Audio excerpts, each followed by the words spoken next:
senhor mencionou também, senhor embaixador, Vossa Excelência mencionou que recebeu o Edmundo Gonzalez, e nisso fez muito bem, elogio a sua posição, mas o senhor se recusou a receber a principal líder da oposição, a Maria Corina Machado, que é uma pessoa hoje ameaçada, não só de morte, mas de prisão arbitrária pelo governo Maduro. O senhor não acha que o governo brasileiro, o principal representante do governo Lula, recebendo a Corina Machado, isso não daria alguma proteção a ela, pelo menos?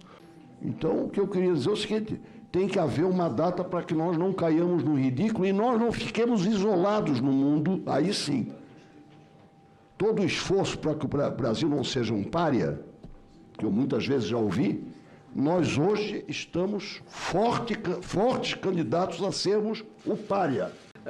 Eu queria também, senador Superior Amia, de se lembrar que nós participamos até de uma live junto em defesa da democracia, em determinado momento, não faz alguns anos, né? E tenho muito prazer, portanto, estar de novo ouvindo aí a sua sabedoria e experiência. Mas o que eu lhe diria, não sei se esse é o ponto principal, que o senador pode ficar tranquilo que o Brasil não corre o risco de ser pária. Primeiro, a própria posição do Brasil tem sido elogiada pelos Estados Unidos, pelos países da Europa, todos querem saber o que o Brasil está fazendo, como é que está agindo, e nenhum deles... Quantos países reconheceram o governo a vitória do Edmundo Gonzalez? Muito poucos.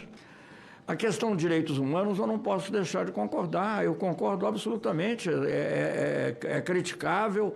Agora, o que eu posso lhe dizer é que na época do presidente Chaves, frequentemente me aconteceu, aliás, no caso até era uma mulher mesmo, que estava, não estou vendo aqui a senadora, desculpe, era uma mulher que estava presa, a Condoleezza Rice me ligou e eu liguei, eu não me lembro mais se eu liguei para o Chaves ou para o chanceler na época, eu sei que ela foi solta. Pouco tempo depois, nós tínhamos um diálogo. Agora, eu não falei desse assunto porque isso aconteceu depois. Eu estava lá, eu fui lá para ver a questão das eleições. E foi o que me motivou. E tive com o Edmundo, tive com o candidato no próprio dia das eleições, não foi? No dia seguinte das eleições. Então, era o que eu tinha que fazer naquela época. Essa questão de direitos humanos é muito importante. Eu condeno, pessoalmente, acho um erro. E pior, às vezes tem a frase famosa, pior que o crime é um erro. É um erro. Isso não deveria estar acontecendo. E eu tenho a impressão que isso está acontecendo como uma espécie de ameaça para deixar a situação mais difícil. Agora, veja bem, a nossa função, a função do Brasil é apaziguar, é encontrar uma solução que seja pacífica. Obviamente que se houver uma solução pacífica, esses 1.200, eu não acredito nessa cifra de 2.000, eu acho que isso é provavelmente, estou dando uma opinião, né? Não há de ser um número maior a realidade do que a própria oposição diz, porque é para uma ameaça, digamos. Eles todos serão soltos, provavelmente. Então, provavelmente, se não forem, nós agiremos. Agora, uma questão que tem sido colocada da data, nessa manchete que eu li, está muito clara a impaciência também já do presidente Lula com relação à demora das atas.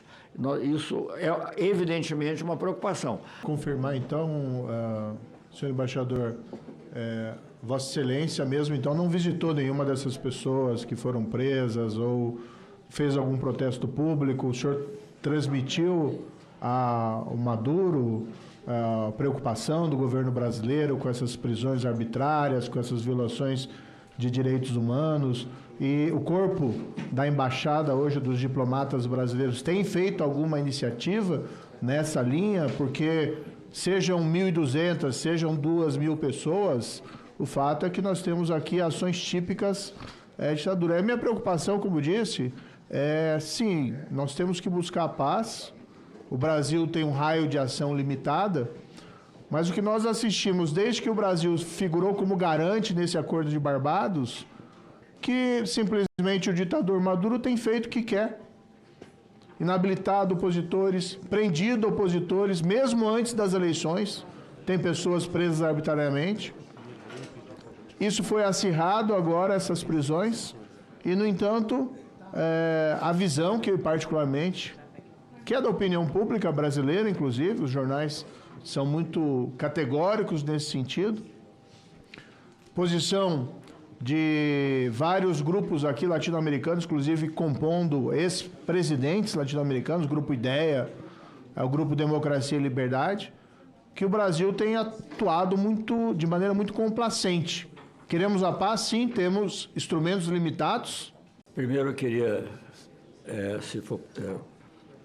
responder diretamente uma questão do senador Moro. Não, eu não visitei prisões porque esse não foi o mandato que me foi dado. Eu fiquei 3 dias na Venezuela para acompanhar as eleições. Eu não estou dizendo que esse assunto não nos interessa. Eu queria acrescentar que o governo brasileiro, não eu, o governo brasileiro, há mais tempo, ofereceu, inclusive, retirar os assessores da senhora Corina, que estão presos ou estão exilados na Embaixada do Brasil. O Brasil está interessado e continuará interessado em resolver e ajudar a questão de direitos humanos. Agora, nós estamos enfrentando um perigo mais imediato, que é de um conflito muito grande. Então, estamos tentando resolver esse antes e depois os outros. Aliás, não necessariamente sequencialmente, até porque essa oferta, para até mandar um avião brasileiro para retirar as pessoas que estavam antes na Embaixada Argentina e agora sob os cuidados brasileiros para retirá-los de lá. É uma oferta que está de pé. Agora, se você não conversa com outra pessoa, você não consegue. Então, o que nós estamos tentando fazer é resolver essas questões pelo diálogo, né? Não como algumas pessoas pensaram em fazer no passado. Muito poucos, o próprio governo americano foi, voltou, não se sabe bem em que posição está. Disse, não houve reconhecimento, mas nós achamos que ele ganhou. Não, sim, mas isso não é reconhecimento no sentido formal da palavra, quer dizer, porque há uma resistência natural. Eu não estou negando que provavelmente essas cópias possam refletir a realidade, eu não estou negando, mas não é um bom precedente de você começar por aí. Então, eu acho que é uma coisa que todos têm essa preocupação, não é só o Brasil. E todos têm uma preocupação também de que haja uma solução pacífica. O Brasil, durante anos e anos, teve saldos enormes com a Venezuela, em grande medida, mas eu acho que talvez fosse mais adequado deixar isso para um outro dia. Eu verei com o maior prazer para discutir a relação econômica. O Brasil tinha saldos de quase 4 bilhões todos os anos. É natural no sistema de empréstimo. Depois as relações se romperam. A última pessoa, depois da saída da presidenta Dilma, que eu me lembro de ter ido ter um contato importante, foi o então, no governo Temer, foi o ministro da Defesa, que foi visitar, inclusive, o seu correspondente. Então, aí eu não estou justificando.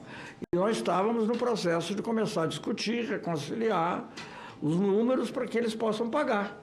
Então, isso é natural, nós não estamos abandonando o nosso crédito com a Venezuela de maneira nenhuma, mas houve uma ruptura absoluta.